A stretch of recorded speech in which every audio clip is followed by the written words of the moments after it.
Hello, this is Mike Hautsager, the producer of the Phil Schneider CD, and I have with me today Mr. Al Bielek. I asked Mr. Al Bielek to come on and say a few words about his experience and his relationship with Phil Schneider. He knew him very well, and in fact he knew him several years prior to his death in 1996, Yes. I believe it was. So I asked him to come on and just share with us, share with you, perhaps some of the private conversations that he had with Phil, because there were many times they spent, I guess, at a conference, a hotel room together. They had a lot of conversations together.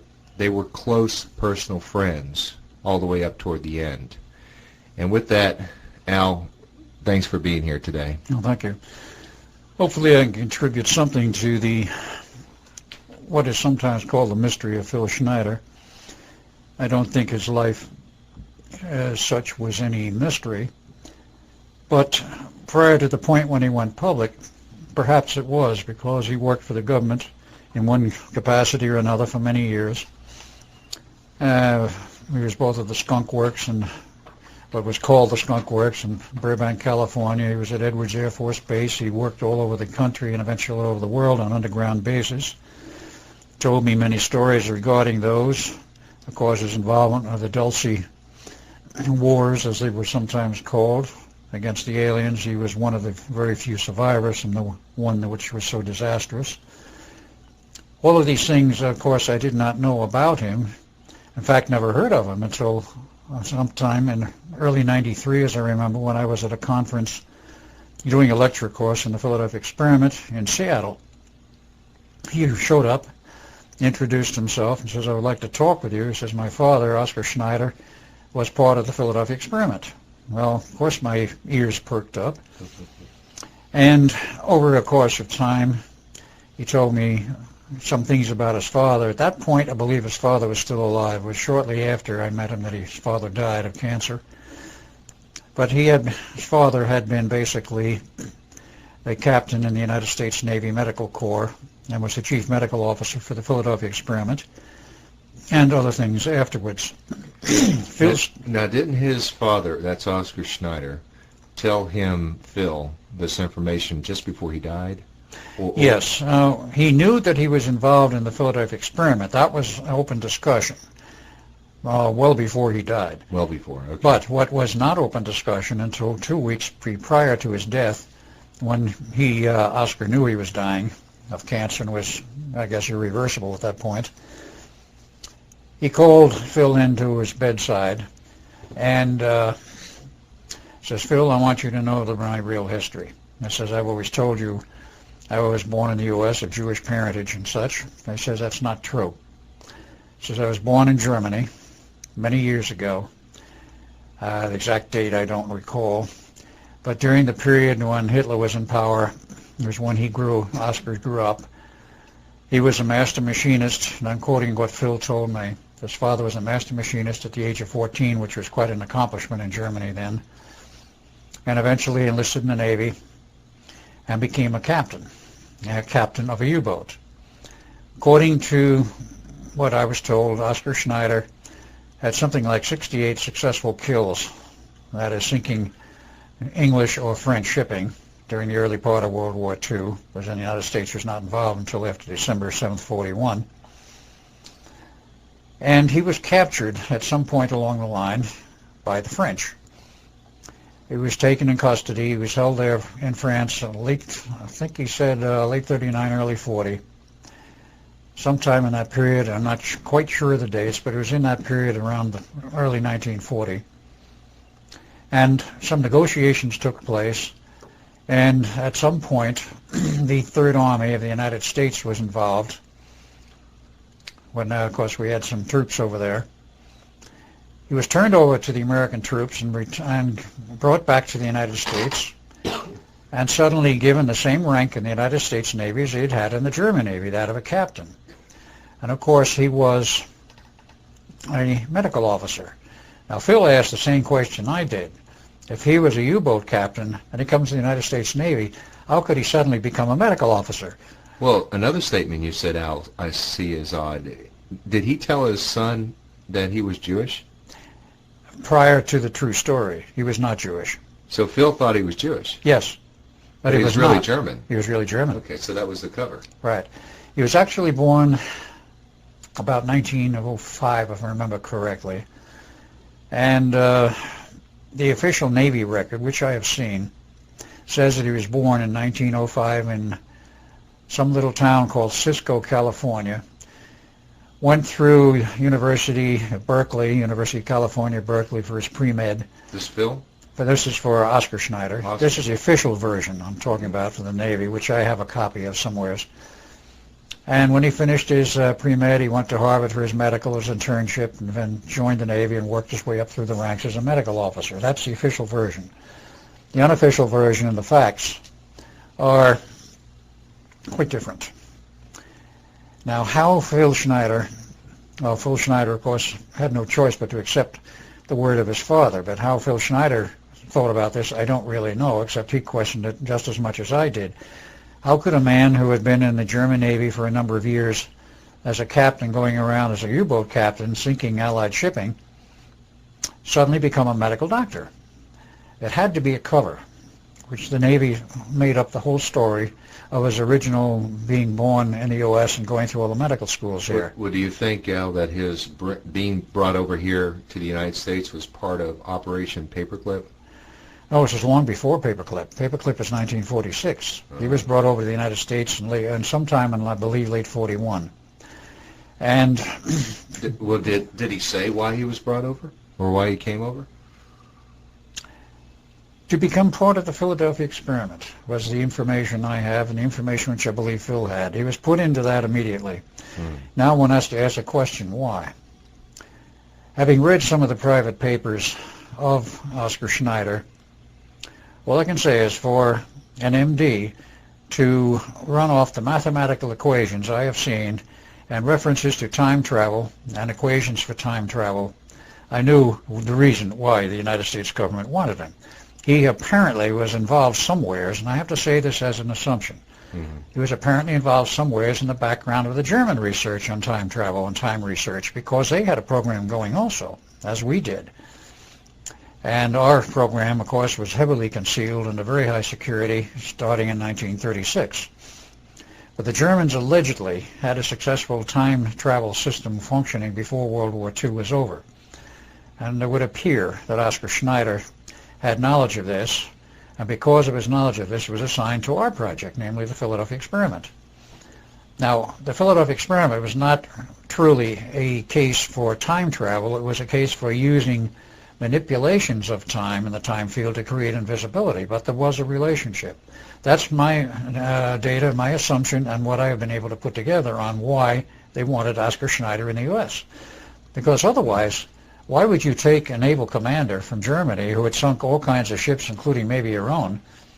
And at this point, I don't believe he had sunk a U.S. ship, but Allied shipping, and suddenly put him in the United States Navy at the same rank he had held in the German Navy? Well, did Oscar ever share that with Phil as far as the reasoning that he was brought over?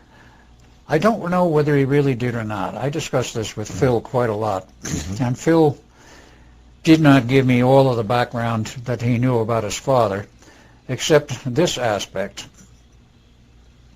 There might have been a connection between Oscar Schneider coming to the United States and my father. My real father, as Edward Cameron. My father was Alexander Duncan Cameron Sr., who was involved in government intelligence from the time he left the Navy in 1929 through the period of 46 when he was heavily involved in Operation Paperclip. He brought a lot of German scientists into the U.S. I certainly don't know who they all were. Could he possibly have had a connection with Oscar Schneider? So I think it's possible. Okay, so in your conversations with Phil, did he say anything else about this, his dad and the Philadelphia experiment specifically to you? Did he say? The only other things that came out specifically was that Phil's father and my father were very close friends. Okay. And they used to go on fishing trips together out of Sarasota, Florida. This was, of course, after the war was over. But I can make an assumption here without really knowing the facts that they might have known each other before Oscar Schneider came to the U.S. That is a possibility. Okay. So that was the link, I guess. That was the reason why Phil Schneider came to you in the first place. He came to me in the first place because he knew that I was involved in the Philadelphia experiment. He knew his father was involved And he in it. wanted to close the And he deal. wanted to tell me about it and Okay. discuss various things. So from that point, did you two become close friends? Yes, we did. Immediately?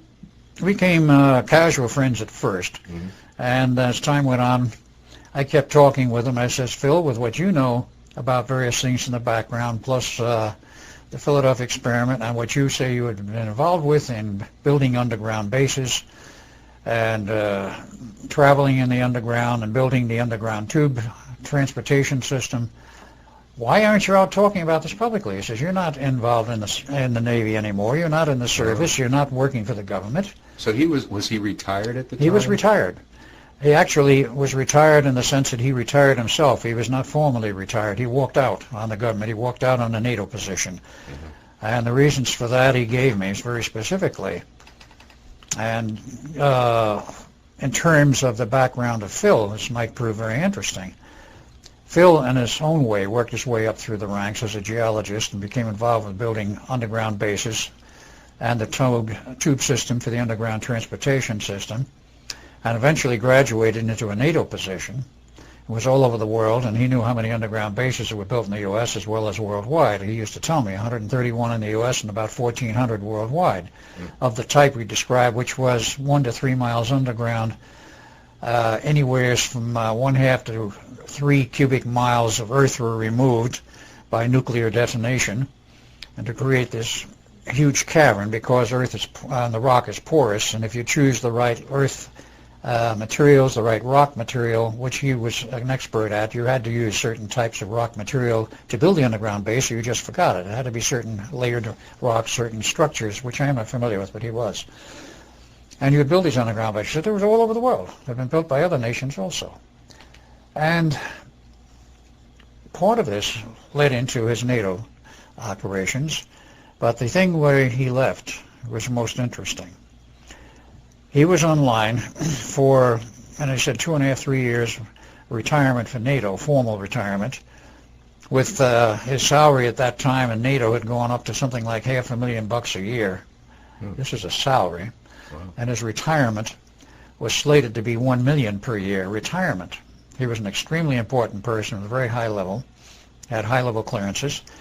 But he said what changed his mind and he decided to walk out on everything was the fact that he was invited to attend some UN meetings, the very classified ones, which were not held in New York at the UN terminal and the UN buildings, but in a deep underground military base. And they said there was a facility which had all of the layout exactly like they have in the UN headquarters in New York, underground in this base. He never told me where it was. But there was an extra row of chairs, or a ring table and a row of chairs above the rest, which was not extant in the usual settings for the UN, for the meetings. Everybody would go in there, including spectators were there, himself and some other people. Everybody would sit down and be waiting, and then the final group came in, would sit at this upper tier of chairs. They were all tall grays, extraterrestrials, 7-footers. Like the ones he shot in Dulce? I don't know if he ever shot a 7-footer. He didn't tell me particularly whether it's a 7-footer or not, but he said the ones that came in on the UN meeting were the 7-footers, and they dictated policy to the United Nations. He attended not one but 2 meetings of this type, and he says after the second meeting, he says, I am working for the wrong people. Had a conference that day with some of his NATO friends in the NATO Department of Geology, I believe is what he called it. There's a whole group of about 40 of them. They all decided they wanted no more of any part of it. They walked out on retirement, salaries, everything. All 40 walked out the same day and wiped out the NATO's Department of Geology. And he retired. He went back to Portland, Oregon. He was living alone in his own apartment. I had an ex-wife and a daughter, about 8 years old, I met at that time. She's a little older than that now. And sort of ruminated within himself, talked occasionally before one group in Oregon, which was the Western Bigfoot Society. There's photos of him talking before that, and there is one article published on the net about it. He used to talk about some of the things he knew at this Bigfoot Society group, but he never went totally public. This was a private group. It was not a really public group. I kept insisting with what you know, Phil, you should go public with this. I said, it's in the interest of the public. They should know some of these things. I said, I'm not telling you should say everything you know, but certainly about the underground bases and operations and so forth. So I finally got him out on the lecture circuit after we talked about this quite a bit. The first attempt at a lecture, which was successful so far as the lecture was concerned, but in terms of videotaping, it was a failure, and that was on 7th of May, 1995, in Las Vegas, Nevada. Was that his first lecture? That was the first one public of this nature. Okay. It's not the first lecture he ever did. Yeah, because he mentions that he did like 30 or 40 lectures. He did a total that year of about 30 or 40. He made some prior to that, and again with the Bigfoot Society and small groups in the Portland area. Now, this was in Las Vegas on 7th of May. The next day we were slated, the 8th of May, to talk up in the Coeur d'Alene area of Idaho. So was it 94 that he decided to go public? It was early 95. I kept twisting. It was early 95. I kept twisting his arm, and he finally decided, all right, we'll try it. Yeah. The first one that was recorded successfully was the one outside of Coeur d'Alene. I think it was Post Falls, Idaho. Mm-hmm. That was on the 8th of May. Then there was the August one in Denver at the Dean Stonier's conference, Global Sciences, and he did a workshop for about 2 hours. September, for the preparedness show in Seattle. November, another preparedness show in, not Seattle, it was elsewhere, I think Denver. And that was the last of the public series which were recorded. In between this, of course, he had many other lectures. He knew a great deal about the Kobe, Japan earthquake, which is what it was formerly called. Oh, and many others, too. Yeah, but he knew a great deal about those. He knew a great deal about the earth faults. He used to tell me about them. The earth faults? Earth faults all over the U.S. He knew all about them. Faults, yeah, the fault lines. And the Denver was relatively safe, but he said if you go west into some of these so-called secluded areas for survival, he says they've got fault lines running right through them. He says the first ridge of the Great Rocky Mountains, as an example, is loaded with fault lines. He says you don't want to be there. He says you go further west in the second ridge. He says you're okay. He knew all the geologic layouts and where the problems were and such.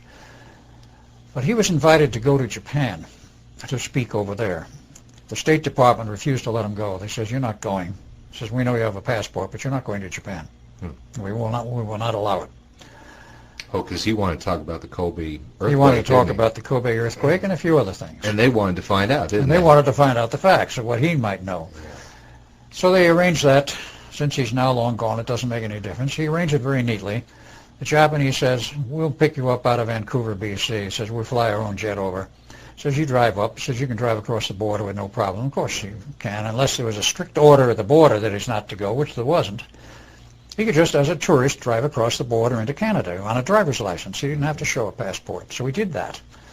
And he met them at a particular airport in Vancouver area, and they flew him over to Japan in their private jet. He was there 3 days lecturing on the Kobe earthquake and who knows what else. When you say they, who were the they? They were the top executives of major Japanese corporations. Mitsubishi is one example. I remember he mentioned Mitsubishi and some of the others. I don't remember all the names. So they must have given him quite a bit of credibility. They did give him a great deal of credibility. Was there any retribution that the Japanese enacted as a result? No, there's no retribution on the Japanese or by the Japanese. By the Japanese, yeah. I mean, because obviously what Phil's saying is that we blew off an atomic bomb that caused the earthquake, right? That's exactly correct. Now, there was a tactical nuke in the harbor, which was planted by, as he said, Navy SEALs. And it followed a long argument between the United States government and Japan over the fact that Japan was the world's leader in synthetic intelligence computer technology. And all of it centered in Kobe. Right. So, what happened with the executives? That's an unknown, to me anyway. Yeah. Kobe was leveled, and particularly the building which contained most of the research for this was leveled. And he told me that 70% of the Japanese scientists working on synthetic intelligence computer systems were living in Kobe and were working on that project there, and it was leveled. And that put them out of business, and the U.S. government probably whatever elements in the government, you can't unaccuse the whole government, it's certain sections within it, probably felt satisfied. There was no repercussions that I know of, but at the same time, those executives learned what Phil had to say regarding the facts of what happened, and what may have happened after that, I have no idea. Okay, and about what day again was this? What was the date when he was actually flown to Japan? Was it 94 or 95? It was in 95, after he had gone public, and I would say it was in the fall months, but I'm not sure of the dates, because Phil died, murder by suicide, if you will, on or about the 10th of February of 1996. Right. It was just before he was going to go to the Global Sciences Congress in Florida, that Winter Congress. Well, let's go back before we get into his death. Right. You again, had a lot of contact with Phil. And didn't you spend... We spent a lot of time with him, going around lecturing, particularly that period when we were in Cordy Lane in the hotel there, sponsored by a woman who is now dead. She brought a lot of people in, lecturing all over. But didn't you share a hotel room with him? Yeah, shared a room with him. Did he share any other information? Yes, he did. With you besides what we are going to see on the CD, on the videotapes? He mentioned Area 51, and a very interesting incident that occurred out there. He had business during the time he was working for the government to go out to Area 51 periodically and see some particular officer in the, I think he said the Air Force, I'm not positive now, rather high rank, on business related to what he was doing. And in this one particular day, he said when he went out there, he went in, and he went into the outer office, and a Marine guard there says, Mr. So-and-so is not ready to see you right now. Please have a seat in this office. Oh, and by the way, just keep your eyes straight ahead. Don't look from side to side, and when he's ready, he will call you. Of course, tell that to Phil, and he's going to have other ideas. What is it they don't want me to see?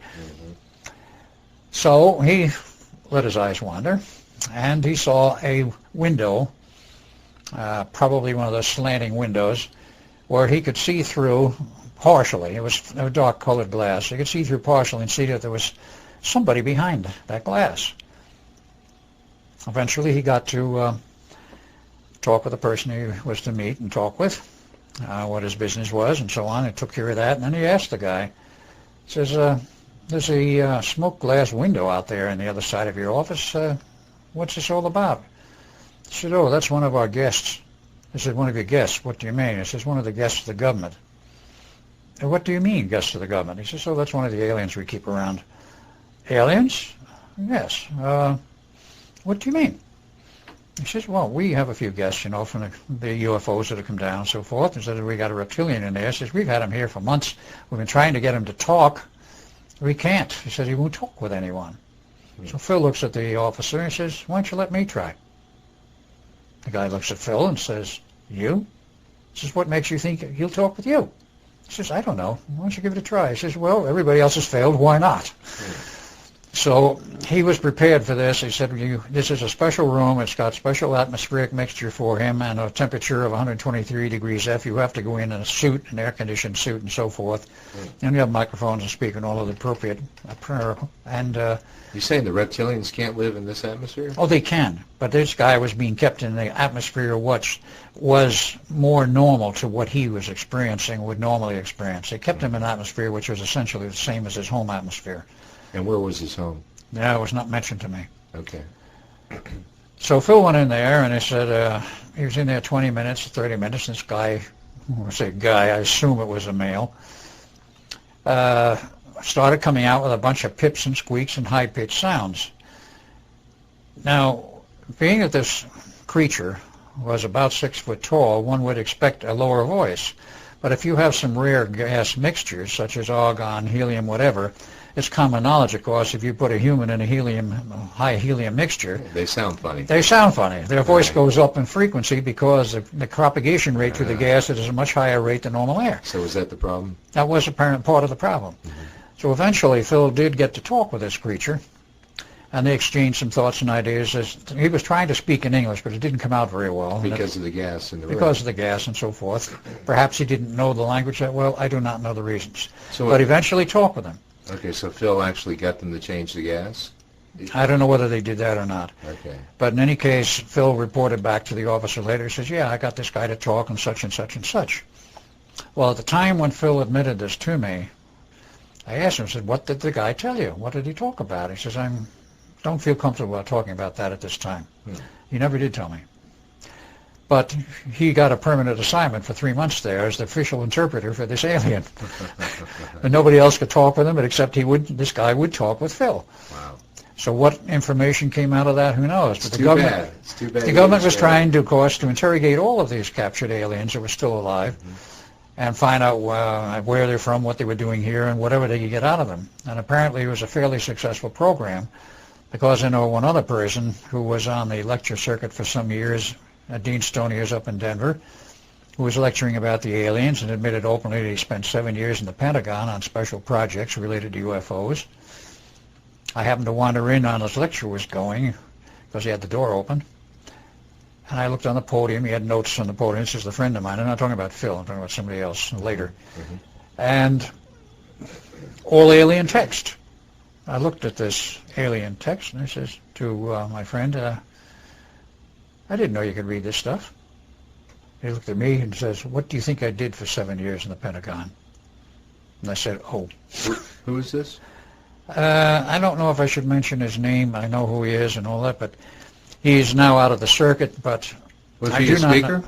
He was the speaker. He was the speaker. Well, then it'd be public information. Basically, yeah. He was the nephew of a famous admiral who went to the South Pole back in 1947. Admiral Byrd. This was Admiral Byrd's nephew. His name at the moment escapes me, but it can be traced. Okay. But in any case, I found that curious because here was more evidence of alien language text. There has been a great deal of communication with aliens by certain elements of our government, the secret government. Right. And Phil was involved with this for some 3 months. Did Phil know who this quote-unquote secret government is? Did he know the people? Because he talks about his security clearance. Yes. I forget the name of it, something 3, that he had this very high-level security clearance. This got into an interesting point of contention later, not with Phil between Phil and myself. It was a peculiar clearance, and it was related to one of the gemstones. They had a gemstone level of clearance. There were several levels of gemstones and several numbers, and he had one of these clearances, plus some other level which came out of the Pentagon. And many years after this, after Phil was dead and gone, I was on the one and only time on the program as a talk.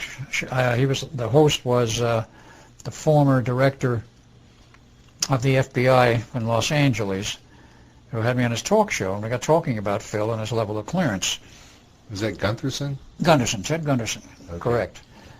And I mentioned the level of clearance, and one of Ted's friends calls in and talks on the show, introduces himself, and says, I am I don't know if he said former NSA employee or still was NSA, but he says, quote, there's no such level of clearance. I got into quite an argument with this guy, and finally, I was cut off the air, quite literally, just chopped off. I talked with Phil much later, years later, about this. Why was I cut off the air at that time? He says, I had nothing to do with it. I says, well, who did? He says, I had orders from the program head that runs the program for the station that I was to be cut off of the air. The program is going to cut off the air. Who, Ted said that? Yes, he said that person to me. Wow.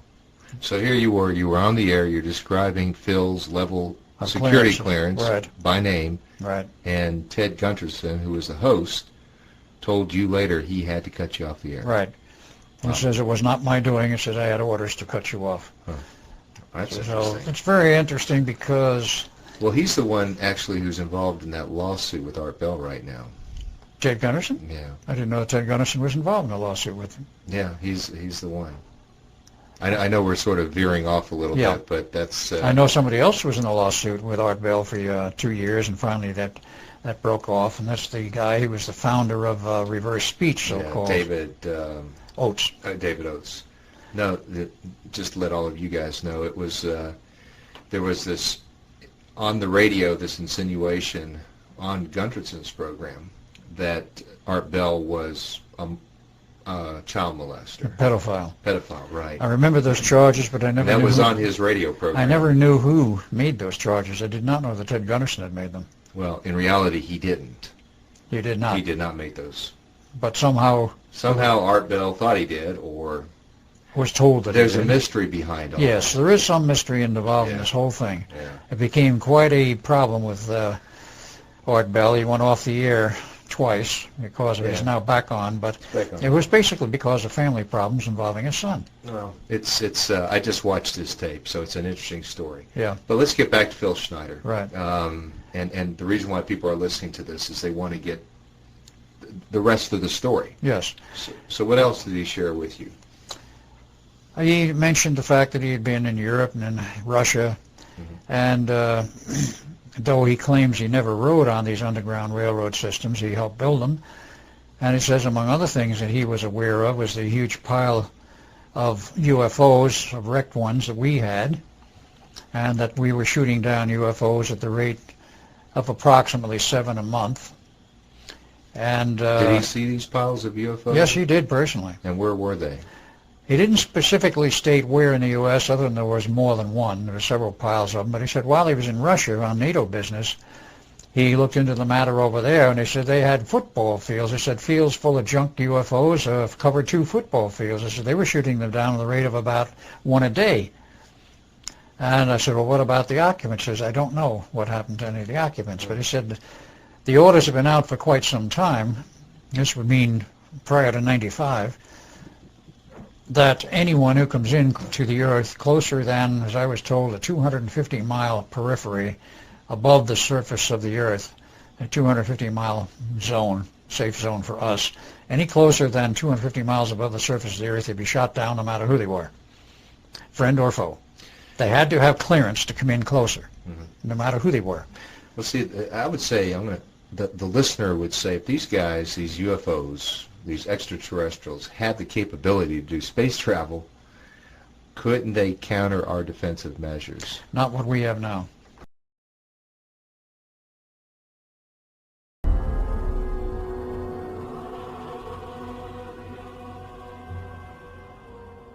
A few years ago, there was an astounding book published.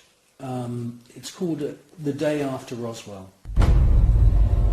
And it's written by a gentleman called Philip Corso, who's now dead. He had a military career that lasted more than 20 years. And during that time, he served at the White House, and then he was a senior official at the Pentagon. And in this book, which is an astounding book, he clearly says that there is a war going on in space.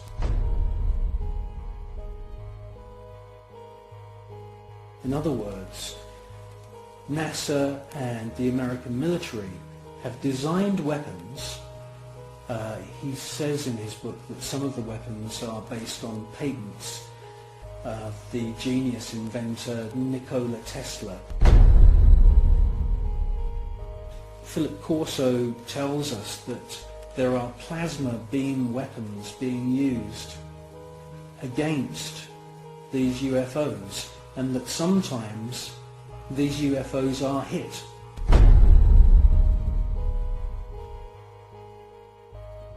A special team then travel out to wherever it is in the world and collect the wreckage.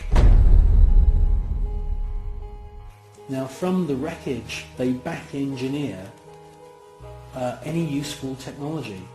In his book he clearly states that microchips, semiconductors, fiber optics, lasers, many other new metal alloys have all been back engineered from wreckage which they've collected from UFOs which have been shot down by the American government.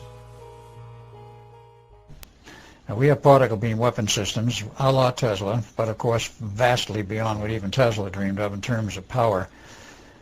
They now are so powerful that much of the research was done at Montauk Point in conjunction with the Montauk Project. But quite aside from that, we have them all over the planet now. There's some 36 major high-powered ones, from what I understand. And the power level is now to the point with one of the newer ones, which is a twin beam, particle beam, which is transmitted as a scalar transmission system. And if you know anything about scalar theory, which maybe some of your listeners will, if you cross two scalar beams so they cross each other, you manifest a strict electromagnetic beam with all of its manifestations at that crossover point. So what they do is they aim two of these particle beams in the scalar mode out into space wherever they want to. And when they want it to, let's say, produce a physical manifestation such as converging on a UFO and blowing it out of the sky, they will focus it that way. Now, it will take a bit of power to do this. The power now is up into the terawatts region. It has gone from megawatts to gigawatts, and it's now up to terawatts. And the last piece of information I had on this was that we have been using the moons of Jupiter for a shooting gallery for practice with the particle beam, the newest one from Earth. The tunnel for these have to be optically aligned, laser aligned, and so forth. 300 miles long? Deep, you mean? No, 300 miles long for the system, well under the Earth, in the middle of the U.S. somewheres. And, of course, now how they reflect the energy out and how they focus it, I do not know. But you think that's what they're using to get that through is what they're using Wow. to bore a hole or blow a hole through one of the moons of Jupiter, 25 miles in diameter from Earth. I think that will take care of any UFO that's out there, including in the Jupiter orbit. Well, of course, you know, half the people listening to this are going to believe you, and the other half will are not. I'm sorry I cannot give my sources of information on that, but I do have some rather good sources. Yeah.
I believe that what we're seeing with the footage from Space Shuttle mission STS-48, that we are seeing several intelligently controlled extraterrestrial craft.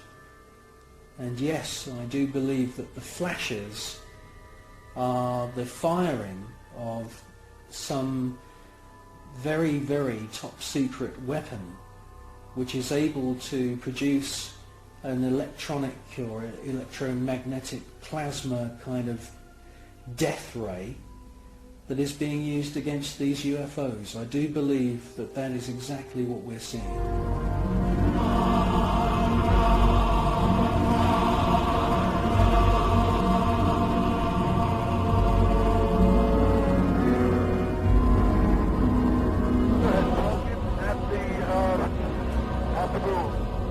The tether has broken. It is going away from us. Get it on the TV. TV. tether has broken. Copy. Space Shuttle mission STS-75, the tether incident. A lot has been said about this incident. Personally, I feel that most of the objects that you see are actual individual parts of the tether, just floating around in space, and that they're out of focus. It's a fascinating piece of footage, and I wouldn't be surprised if there weren't, quite a few UFOs coming into the scene to check out our technology, just as the same as they've done many times before. The crew can see the tether and see the satellite. It's beautiful.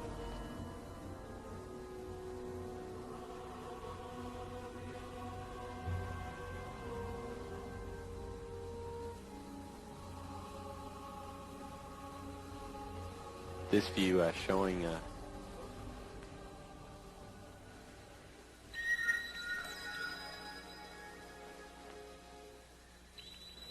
the satellite.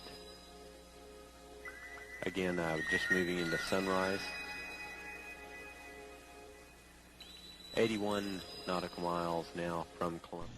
Okay. What else did Phil tell you that was interesting in those private moments? Well, he showed me, of course, his scars, which were obvious. They're on the video. They're on the video. Right. There's nothing unusual about that. But he told me about one of his encounters in the underground when we were doing a bore for preparation to build an underground base. He said the typical procedure was they bored a large diameter hole, large enough to run a captain's chair down through. It was about 6 feet or so in diameter.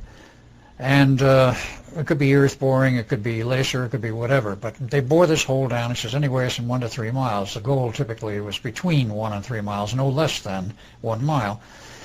But his job was, when they had it down to the depth they wanted, he would go down on the captain's chair, literally physically down in the borehole, and examine the rock structure at the bottom to see if it was a kind of rock structure that would be possible to use to create by blasting their underground base.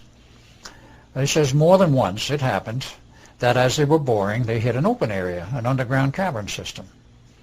And he was dropped down the first one of these, where it happened that way. He was told, get on the chair and go down and find out what's down there. Well, I took lighting with him. He said he didn't know what to expect. Is this the Dulce Wars you're going to talk about? No, this is before the Dulce Wars. So there was another one. This has nothing to do with Dulce Wars. Ah. This is in the standard procedures of building the underground bases. Wouldn't it get hot?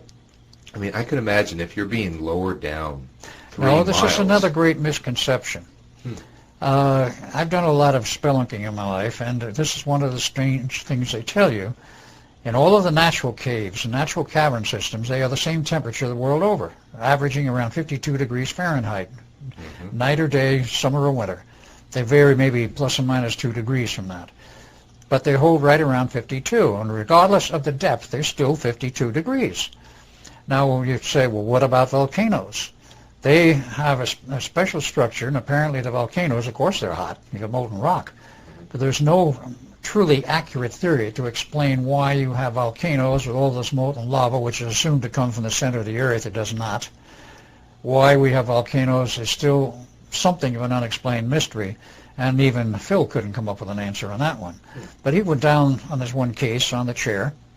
So this was before the Dulce Wars. This is before the Dulce Wars. Good. You go down to the chair and go down to the left, get out of the chair. He's wandering around in a very dim cavern system, very foul air.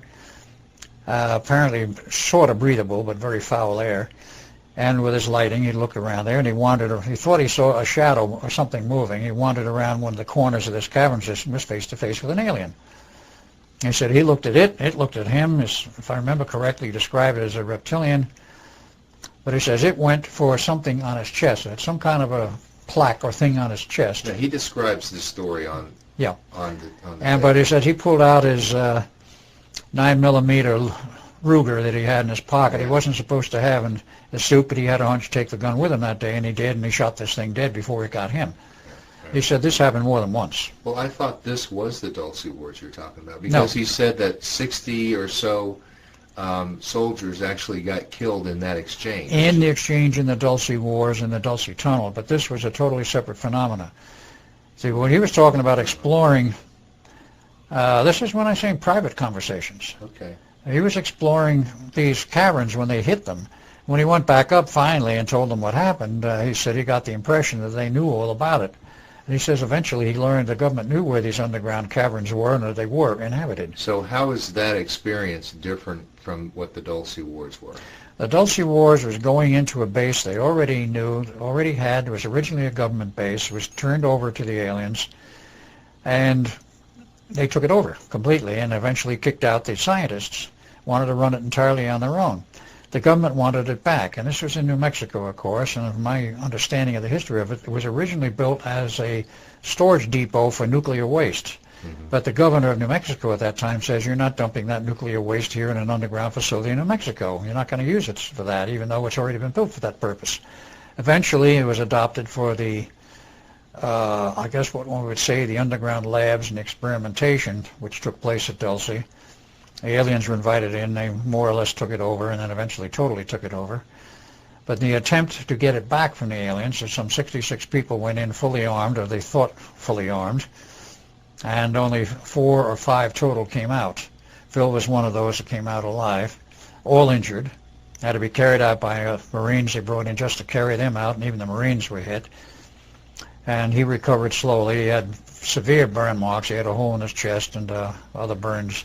So that's a different experience. Totally separate from what than the one he talks about with the alien who shot him single in the chest. one-on-one where he shot them. Dulce was not one-on-one. This was a known number of aliens at the other end of the tunnel, right. Costing 66 people, including most military, heavily armed, or they assumed they were adequately armed, right. And literally took all of the military out.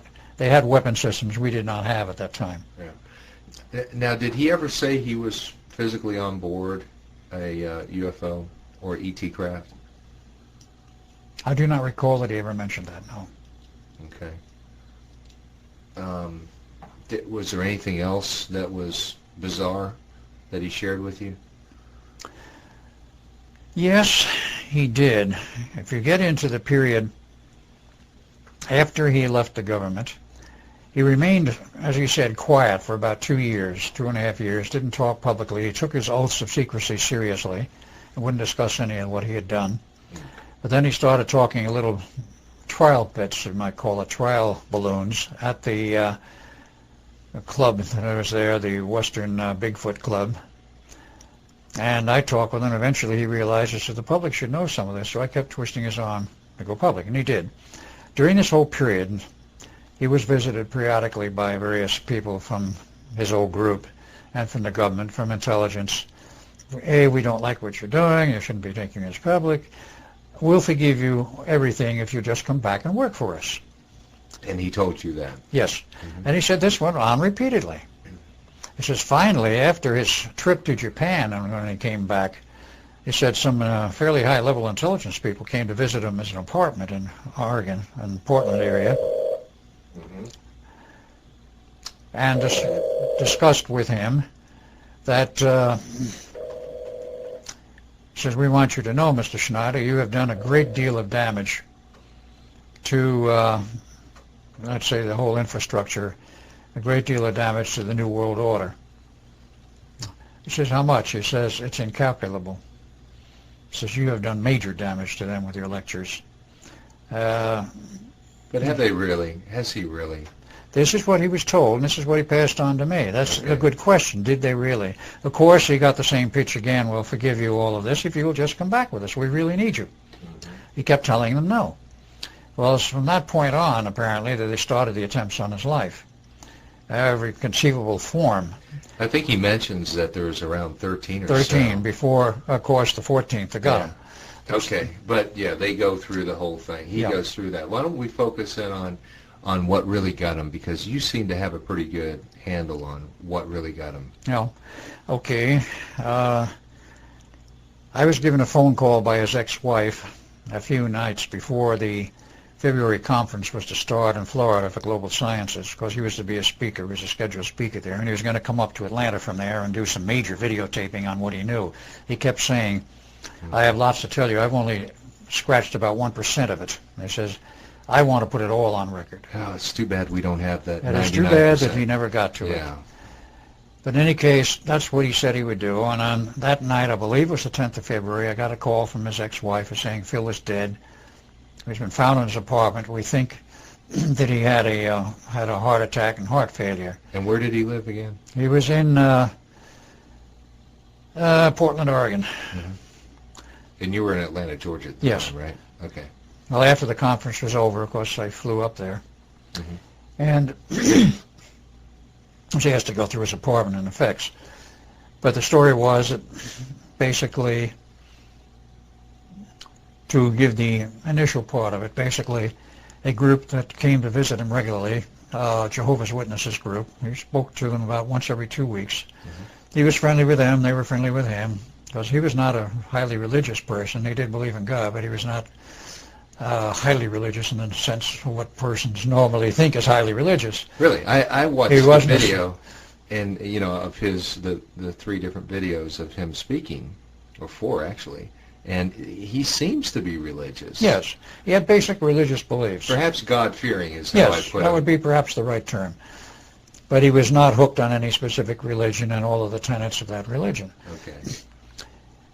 But these Jehovah's Witnesses people came to visit him. He talked with them and so forth, and this went on a regular basis. Now, what I was told was that on this particular morning, when it was discovered that he was dead, they came to his apartment, saw his car parked outside, rang the doorbell, got no answer. In the past, they always got an answer. And they went to the management. They said, there's something wrong. Phil's car's here, but he's not answering the door. Mm-hmm. So they said, oh, we'll get a key and we'll go in and look. So they opened the door and looked, and there was his moldering body. It was already decaying. A couple of days. A couple of days. It was estimated at that point it was 4 days.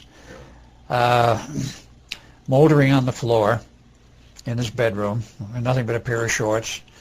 His body half under the bed, and his head and shoulders propped up on the wheelchair. So he was fairly bloated at the time. He was bloated at the time. Mm-hmm. They assumed that he might have been in his wheelchair and fell out, but that was the initial assumption. So, of course, they called the police. They called the funeral home. They took the body in for the usual treatment for preparation for a funeral. Mm-hmm. And it was then that they found out that there was something a little abnormal. There was a rubber tube wrapped around his neck 3 times and knotted in the back, right back here. And you had to literally remove the bloated folds of flesh to see the tube. The tubing was not available in view otherwise. Now, theoretically, he could have done that to himself, couldn't he? Not hardly, because he had 3 fingers missing from both hands. He had fingers cut off or blown off from various explosive and other things that had happened. He had severe arthritis. He had very strong hands and arms, but he could not manipulate his fingers correctly. So he did not have the ability to tie that rubber hose and knot it. Yeah, he could have wrapped something around his neck and held it this way, but who is going to commit suicide by holding a rubber tube this way? As soon as you relax, the tube lets loose and you breathe again. It was knotted. And, of course, the autopsy performed not by the county coroner, but by a local medic brought in by the police department of Portland. I've read the autopsy. Went through the whole list, and I noticed 2 things. 1, they never did a blood test. 2, they never did a urine test. 3, when they went through the descriptions of the various body parts, when they came to the penis, they said nothing unusual or abnormal. Well, that was the red flag right there. As his ex-wife, who gave me a copy of the autopsy report, he said, as soon as I read that, I knew that either the doctor was totally incompetent or that wasn't Phil's body. I said, why? Because I didn't know at this point what she was referring to and what my friend in Seattle, Washington, he spent a lot of time with, because he was preparing to buy property up in Washington State to carry on with his research, revive his defunct UFO magazine, and so forth, but he had severe, obvious stitching in his penis. He had had a severe infection years before. His wife told me the story. Mm-hmm. And which they had to literally cut it open from one end to the other in order to clean out the infection and then sew it up. And none of that was present. According to the autopsy, none of that was present. But the thing was, everybody had seen the stitches that ever saw him naked, either in a shower or otherwise. Now, I'd seen him naked once, but I didn't take a close look. And it just didn't happen to show, that's all. Yeah. He was not in a position where it would. So I'd never noticed it. But So did his wife actually think that was not the body of Phil Schneider? she raised a serious question that possibly it was not Phil Schneider. But now It probably was, though. she never was allowed to see the body. Really? She is questioned, is this Phil Schneider? She wanted to see the body. They would not allow her to see the body. Why? No reason was ever given. Just know you can't see it. You can't see it, period. Now, other friends of his in the Bigfoot Club and his brother.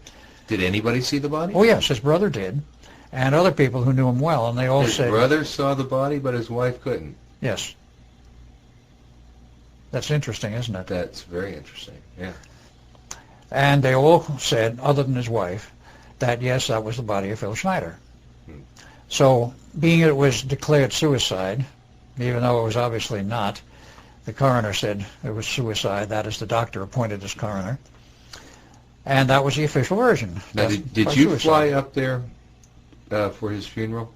No, I was not there for his funeral. I came up a little after it. And I met some of the people in the club.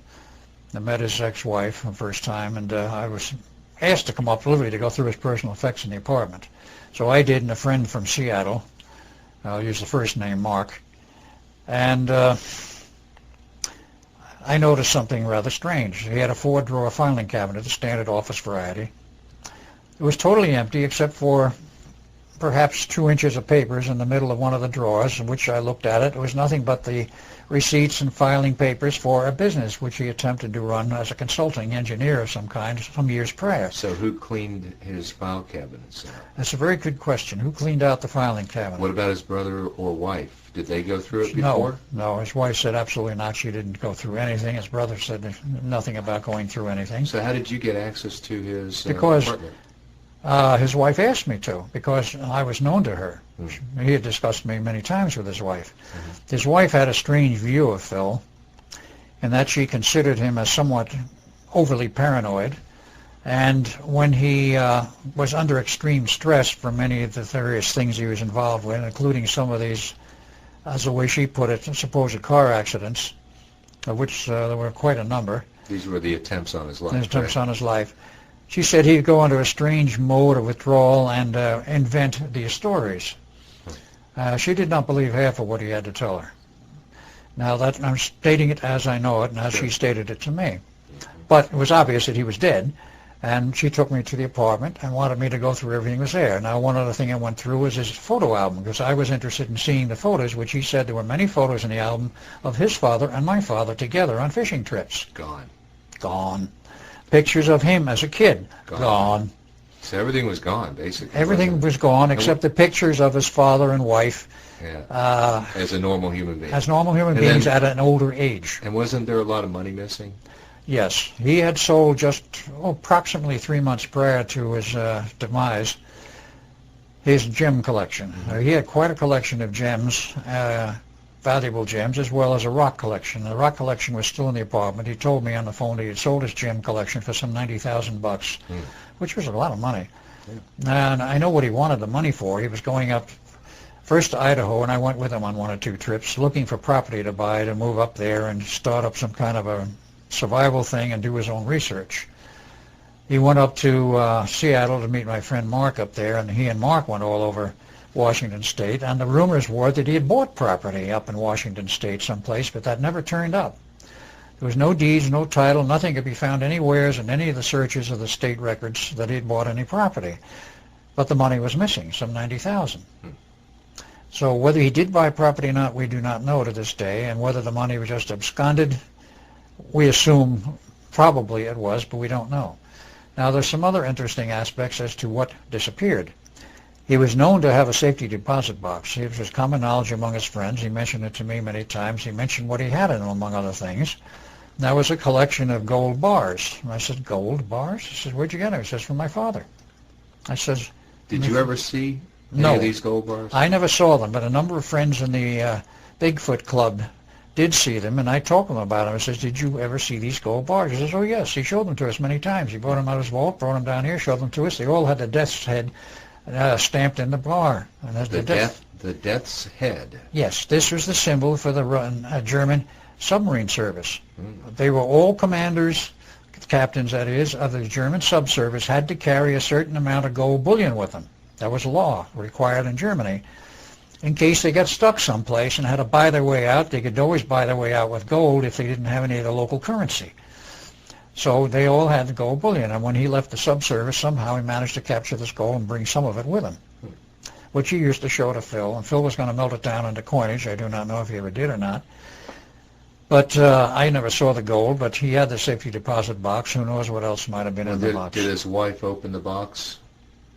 Did she the box just plain disappeared. Nobody knew where it was. She didn't know where it was. Oh.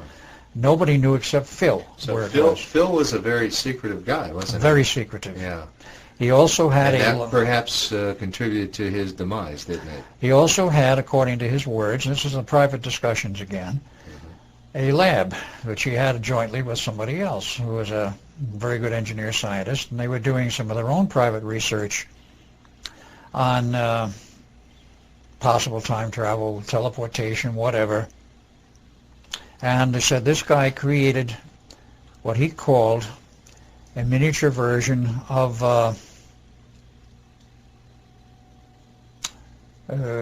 what is a TV program that shows this rotating wheel and the 2001 film of water, not 2001. No, the I'll think of it in a moment. He built what was apparently a miniature version of this Stargate. Yeah. And I says, you had one functioning? He said, yes.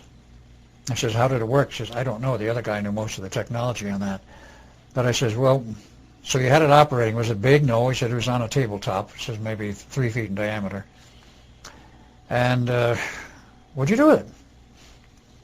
Well, he says, I thought I'd be brave and I'd try and put my arm through it and see if my arm was all right and where it went. He says, I put my arm through it and I nearly got sucked into it. He says, I was able to hold back. He says, well, why didn't you try a camera? He says, I did. I says, did you get pictures? He said, yes. He says, I'll show them to you sometime. I never saw them. Wow. This lab, and any reference to it, disappeared. Nobody else seemed to know anything about it, except whoever the second party was, and I never did learn who that was. The lab disappeared. Supposedly he had a complete machine shop somewheres. That just disappeared in the woodwork. Everything disappeared. Including his own records of medical care out of the federal office building and the federal case he was building up in Washington, in Seattle, in the federal courthouse there against someone. Well, you know, during his lectures, he shows all these rare materials or alien materials. Yes. Was all that gone as well? Oh, yes, everything. So we at least know from the videotapes that he did have some exotic materials. I had them in my hands. I examined them. So, but you go back to the apartment after the death, all gone. Right. His bowling ball was still there because he used to bowl once in a while. With 3 fingers? Apparently. Well, if he could bowl, he might be able to put you can do it with 3 fingers. I guess. He was strong enough. Huh. What about all those pictures, you know, the Bikini Island atomic explosion? Were those gone or were those still there? The ones that he showed publicly were still there because that was already in the public domain. See, that's why he should have gone public even more. Yeah. I say, yeah. Well, we can do that Sunday morning quarterbacking here, I guess. Oh, yes, exactly. Yeah. Let's just sort of close this out. I would say a lot of people probably thought he was a bit loony to some degree. That's very easy to say. It's easy. It's because it's easy, right? It's easy to say that because of some of the things he claimed. Right. So, but even his wife, according to your testimony, at times thought he was a little bit off. A little bit off. Okay. So, but based on from your experience, and you knew him as well as anybody knows him, how did you find him to be, as far as a credible person? Very sane, very stable, very credible. He could back up all of his statements with some kind of evidence which connected with things I knew. And everything hung together. Now, the claims that he committed suicide don't hold water for another reason. His wife, of course, was totally against that idea and theory. He says, he's got an 8-year-old daughter. He loved his daughter. He came over here all the time to see her. He was trying to save money up for her education. They established an education fund for her. And he said he spent all of his spare time that he could over here seeing his daughter and, of course, seeing his ex-wife. He says, he told me, he says, after we were divorced, my ex-wife and I became very good friends, but he said before that we never got along. Happens a lot, yeah. It happens quite a bit. So he had a lot of reason to live, didn't he? He had many reasons to live. But he must have known by going public that his life was in jeopardy. Oh, he was told that many times. So why do you think he still insisted on going public? Because he said as long as he could, he was going to keep trying to put the information out to the public, that he felt things could be done in a better way than they were being done, as, of course, you can hear him say himself in his lectures. And that all of this cover-up and hiding was totally unnecessary and was wrong, because sooner or later our hand, meaning the government's hand, is going to be forced into admissions under conditions and circumstances which will not be pleasant or desirable. So I guess just in conclusion, given the way he died and given the fact that hardly anything is preserved of Phil Schneider except for these videotapes, really, that's it, and a few of the pictures that you have. Yeah. Probably his cause will not be served as a result of his work. But that's hard to say. Hard to say, but maybe as a result of what you have to say and some of his videos. I might say here as part of this record that, of course, other people have become interested in his history, and there is a book now published entitled The Philadelphia Experiment Murder, which deals with his life and his father's life and the Philadelphia Experiment, published by Sky Books. It's a new book just released this year. And he's mentioned in it? Oh, yeah. Phil is mentioned, of course, some of the documentation of his father. They pulled in a number of other people. The inimitable Jack Pruitt, who was station master at Montauk, actually came down to New York with his wife from where he lives in New Mexico to see the lady who was doing the interviewing and actually wrote the book. Is that Sheikah? Yes, Sheikah. Sheikah... whatever. Yeah. Oh, she's the one who wrote the book? Yes. Okay. She tried to get him to talk about the Montauk Project, but he would not do it in front of his wife. Maybe he wouldn't do it at all. I'm not sure, but I was not. But she met him? Oh, yes, she met him physically. Jack Pruitt? Jack Pruitt, the Jack Pruitt. Wow. He's still alive and well. In fact, to his credit, he was dying of cancer in Los Angeles some 8 years or so ago. I knew about this through his son, Glenn Pruitt, from New York, whom I know, and he was in visiting with Glenn and other family members. But Glenn knew the history to some extent, but he didn't believe it. He says, "You're trying to tell me that my father was the head of the Montauk Project?" And I said, "Yes." And the person said, "Yes." He says, "Well, if I showed you a picture of him, would you identify him if that's the man?" And I said, "Of course, bring us the picture." So Glenn did. I took one look and says, "Yeah, that's Jack Pruitt, the same guy as the station master." He said, "A little fuller in face in that picture than when I remember him." And I said, "I remember him." The person took one look and says, "Yeah, that was him." Okay. That's interesting. All right. Well, Al, thank you for your time. And I hope this sheds a little bit more light on the hidden mystery, really, of our friend Phil Schneider. Mr. Phil Schneider. There are many mysteries connected with his life, and I was privy to some other things, including special photos of him standing next to an early U-2 and also next to the first stealth fighter. Talking about Oscar or Phil? Phil. Phil worked in the Skunk Works, and he was there at the time with the construction of the famous new fighter aircraft, the stealth fighter, and of course the stealth bomber. That Aurora? No, not the Aurora. That's totally separate. No, the regular stealth fighter and stealth bomber, the B-2 bomber as it's called, a stealth bomber. He was part of that program? He was part of that program, and there's a picture of him standing next to it. He showed that picture to you? Yeah, so that's gone too. Well, I'm sure. Okay. Thank you, Al.